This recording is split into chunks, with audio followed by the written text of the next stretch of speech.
ओम नमः शिवाय, जय महाकाल। आप सबको पता है कि सावन का बहुत ही पवित्र महीना चल रहा है और कल है सावन की पंचमी तिथि। आप सबको पता है कि गुरुजी की अभी कथा चल रही है पुष्कर में, और कल की कथा में गुरुजी ने गमले में शिवलिंग बनाने का एक बहुत ही सुंदर सा उपाय बताया है।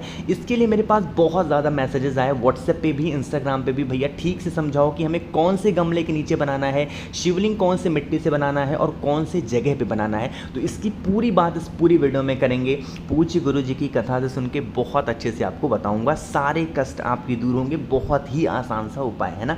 लेकिन सबसे पहले ये भी बता दूं, इस पूरी वीडियो में हम लोग 4 बहुत ही प्यारे से उपाय की बात करेंगे जो कि आपकी फैमिली के लिए बहुत अच्छे होंगे, है ना।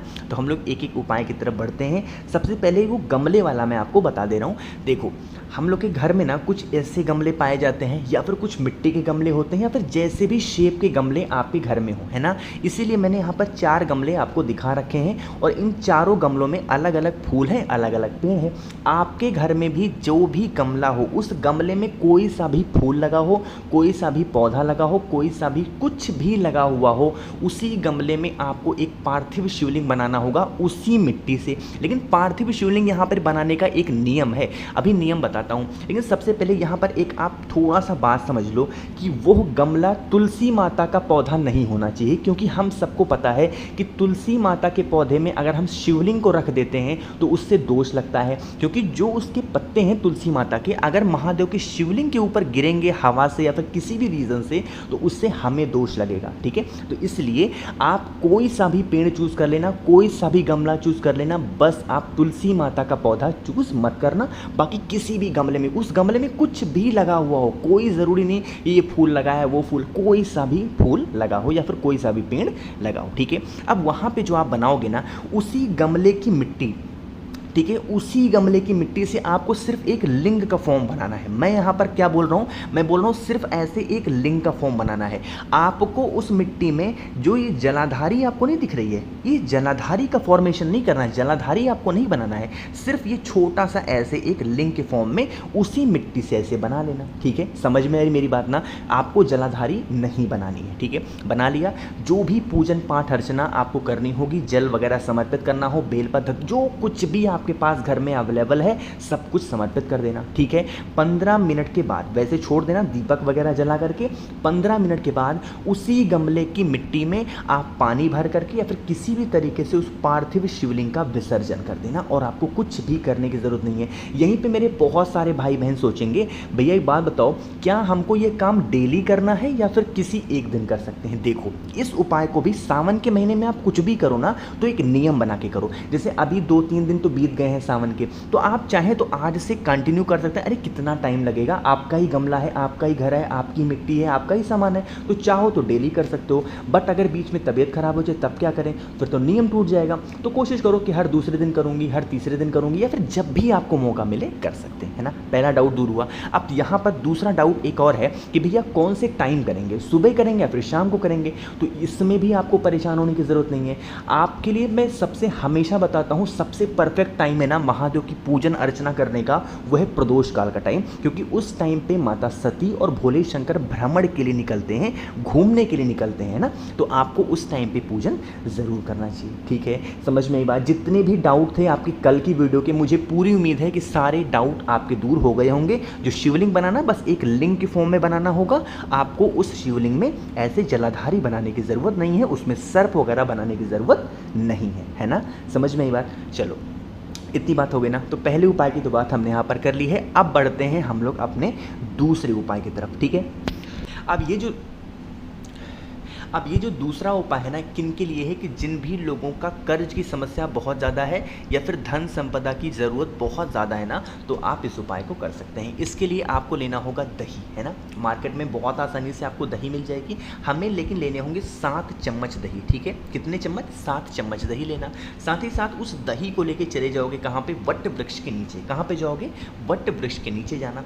यहीं पर वट वृक्ष के नीचे की जो मिट्टी होगी, इसी मिट्टी से एक पार्थिव शिवलिंग का निर्माण निर्माण कर लेना। ठीक है, इस तरीके से जैसे भी आपको बनाना हो, अच्छा बुरा जैसे भी आपको बनाना हो, बस एक पार्थिव शिवलिंग का निर्माण करना। ठीक है, निर्माण करने के बाद जो भी पूजन अर्चना करनी हो, दीपक वगैरह प्रज्वलित करना हो, सब कुछ काम कर लेना। जो आपके पास में दही है ना 7 चम्मच, उस 7 चम्मच दही को महादेव के शिवलिंग के ऊपर आपको समर्पित करना होगा। किसका नाम लेके?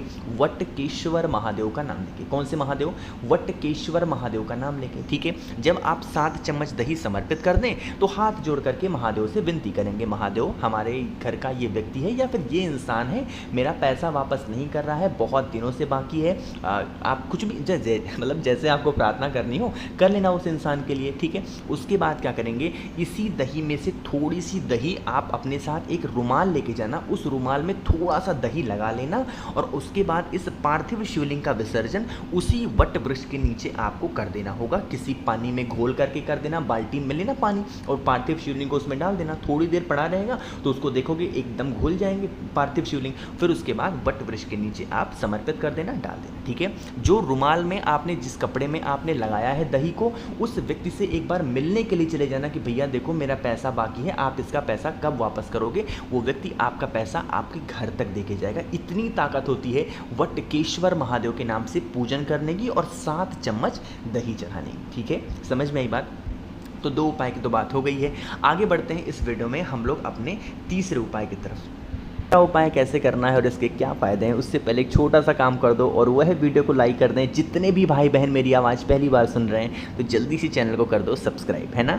चलो समझते हैं इस उपाय के फ़ायदे क्या हैं। कि अगर आपके घर में कोई व्यक्ति काफ़ी दिनों से बीमार पड़ा हुआ है, मतलब कि उसको दवा कुछ भी आप दवा कराने में कमी नहीं है, बट वो दवा उसको काम ही नहीं करती, असर ही नहीं करती है, तो इस काम को करेंगे। देखो कल कौन सा दिन है, सावन का पवित्र महीना चल रहा है, कल है पंचमी तिथि, साथ ही साथ कल है शुक्रवार का दिन। ठीक है, तो जो भी व्यक्ति बीमार है शुक्रवार के दिन अगर समी पेड़ के नीचे जाकर के बैठ जाता है, समी पेड़ की छांव में जाकर के बैठ जाता है और वहां पर कम से कम 3 बार महामृत्युंजय मंत्र, कौन सा मंत्र?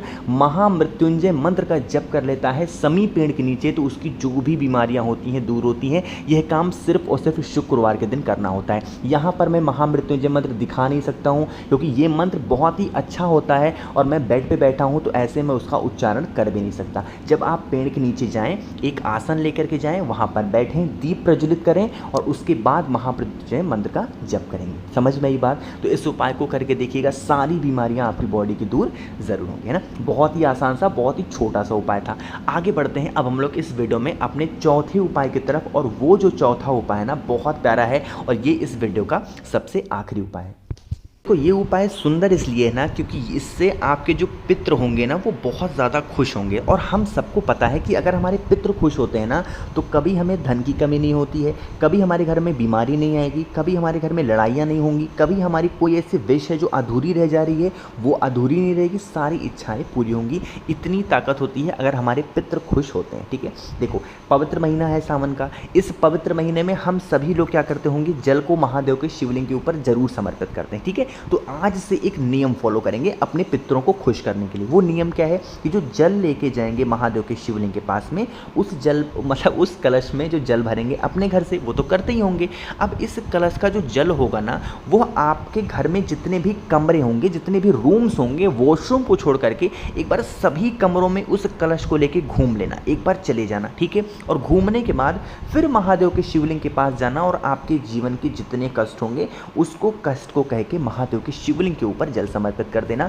सारे कष्ट आपके दूर होंगे, पितृ आपके हमेशा खुश रहेंगे, इस बात का ध्यान रखना। ठीक है, अब देखो यहीं पर बहुत सारे लोग पूछेंगे भैया हम तो 2 लोटे वाला उपाय करते हैं, तो क्या ये भी? बिल्कुल आप कर सकते हैं। अगर आप 2 लोटे वाला उपाय करते हैं तो 2 लोटे को लेके अपने पूरे घर में घूम लें, उसके बाद आकर के महादेव के शिवलिंग के ऊपर जल को समर्पित कर देना। आपके पितृ बहुत खुश होंगे इससे।